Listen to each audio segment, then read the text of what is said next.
কি কি কারণে পে আউট ইস্যুটা ফিক্সড হয়ে যেতে পারে, আপনার পে আউট অ্যাকাউন্টটি ডিসেবল হয়ে যেতে পারে কোন কোন তথ্যগুলোর কারণে।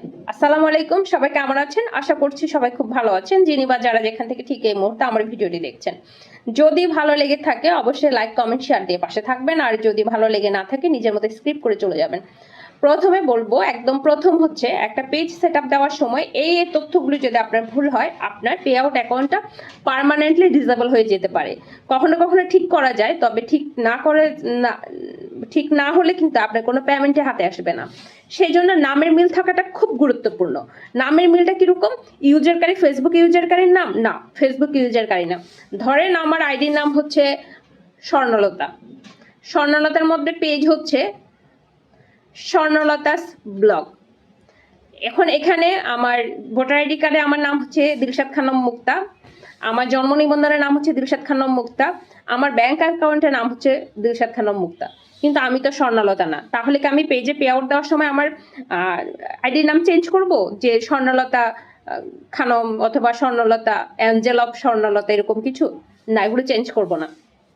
আমি আমার দিলশাদ খানম মুক্তার আইডিটাই দিব, মানে নামটাই দিব। এই নামের মিলটা হতে হবে, মানে আমার নাম, আমার ভোটার আইডি কার্ড, আমার ব্যাংক অ্যাকাউন্ট এবং আমার 3 নাম্বার, এই 3টা জায়গায় আমার নামটা মিল থাকতে হবে। জন্ম নিবন্ধন, ভোটার আইডি কার্ড এবং ব্যাংক অ্যাকাউন্ট, এই 3টা জায়গায় আমার নামটা সেম হতে হবে। তাহলে আমার নামটা খুব মানে অ্যাকসেপ্টেবল, এবং এই নাম নিয়ে আমি আর ভবিষ্যতে সমস্যায় পড়ার সম্ভাবনা নেই। দ্বিতীয়ত হচ্ছে ঠিকানা। ঠিকানাটা নিয়ে আমরা কনফিউজড হয়ে যাই। দেখেন, ঠিকানাটা মানে কারেন্ট অ্যাড্রেস যেটা, ওটা আপনি যেখানে থাকেন একটা দিতে পারেন, তবে পার্মানেন্ট অ্যাড্রেসটা আপনাদের বাড়ির দিবেন, মানে যেটা আপনাদের পৈতৃক বাড়ি ঘর, যেখানে আপনাকে অ্যাভেলেবল পাওয়া যায়। অ্যাভেলেবল বলতে এনি হাউ ভাড়া বাসার তো কোনো গ্যারান্টি নেই, আমি আজকে আসছি কালকে এখানে নাও থাকতে পারি, তবে পার্মানেন্ট অ্যাড্রেসটা দেওয়ার চেষ্টা করবেন। তারপর হচ্ছে ব্যাংক তথ্য। ব্যাংক তথ্যটা যার 3 নাম্বার দিবেন, যার ব্যাংক অ্যাকাউন্ট দিবেন, ওনারে ব্যাংক, মানে ওই ব্যাংকের তথ্যটা ওনারে।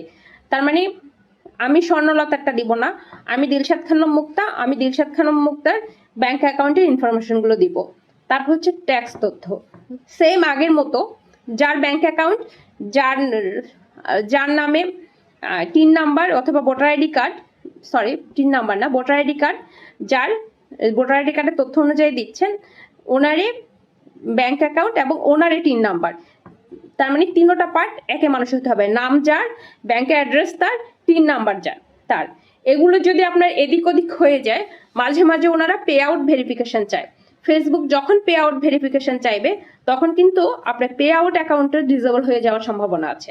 আপনি ইনকাম তো পাবেন না, কষ্টের ইনকাম তো এমনিতেও শেষ, এরপর আপনি ওই ইনকামের পিছনে কষ্ট করতে করতে আপনি নিজেও শেষ। তাই আমি বারবার বলি, আমার কন্টেন্টের মাধ্যমে আমি বারবার বোঝানোর চেষ্টা করি, পে আউটটা আপনি ঠিকঠাক করে দেওয়ার চেষ্টা করেন, কারণ এটা খুব গুরুত্বপূর্ণ বিষয় ফেসবুক থেকে টাকা তোলার জন্য, খুবই গুরুত্বপূর্ণ। এই বিষয়গুলো আপনারা মাথায় রাখবেন।